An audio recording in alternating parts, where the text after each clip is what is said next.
There's a growing online campaign to raise money for CEO murder suspect Luigi Mangione.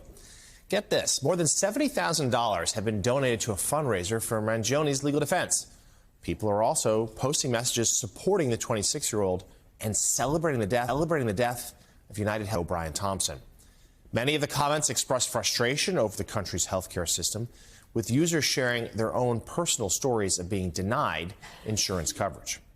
Joining us now to talk about this, U.S. Special Correspondent for BBC News, our friend Katty Kay. Katty, so good to see you. I mean, let's be clear. There are plenty of reasons to be angry at the healthcare industry, endorsing violence, endorsing murder of a man, a father, just crosses every sort of line. But talk to us about what you see what this symbolizes here for the country, where there's such anger, not just the healthcare industry, but institutions writ large. Yeah, and we saw some of this even before the election, didn't we? How much dissatisfaction there is with American institutions. If you take all of the polling, it shows that, you know, from us, the media, through to business, through to politicians, approval ratings are so low, and healthcare industry is down there as well. I personally was surprised by the amount of online outrage about the healthcare industry and the online support for Mangione. And it doesn't look, Jonathan, like this is some kind of interference from a foreign entity. From what I understand, it looks like this is organic. This is homegrown. It's genuine. It looks like it is. It's the kind of thing where you think maybe the Russians would step in and cause divisions in American society.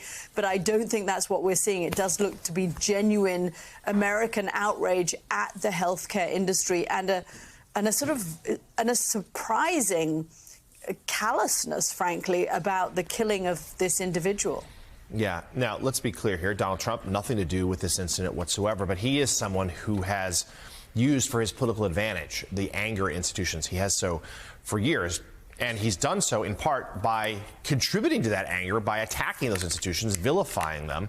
And now it does seem like that's part of what set the tone in the country for this, not only anger at these big things that people don't feel like are helping, but also help propel Trump's victory this past November.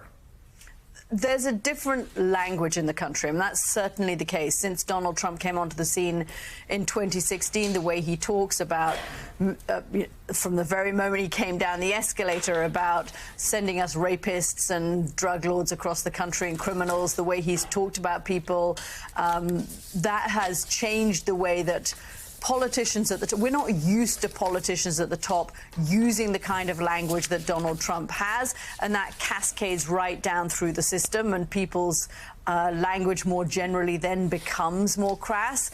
I don't know that that necessarily translates into, okay, a vigilante system of justice is now acceptable and the norm in America because of what one person says in the chief executive's office.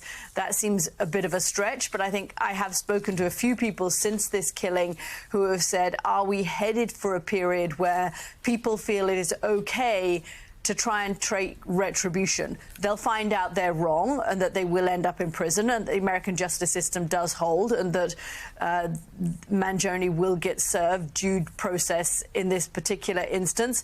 But there is a kind of a feeling of a slight kind of toxic feeling of anger meets we don't trust institutions, and it's okay to take things into our own hands. But Katty, let's go on that a little further in our final minute here. This normalization of the idea of political violence, the fact that Mangione is cheered on by people online, and also, we heard it again yesterday, Donald Trump pledging to pardon those who were convicted for the January 6th riot, including those who committed violent acts.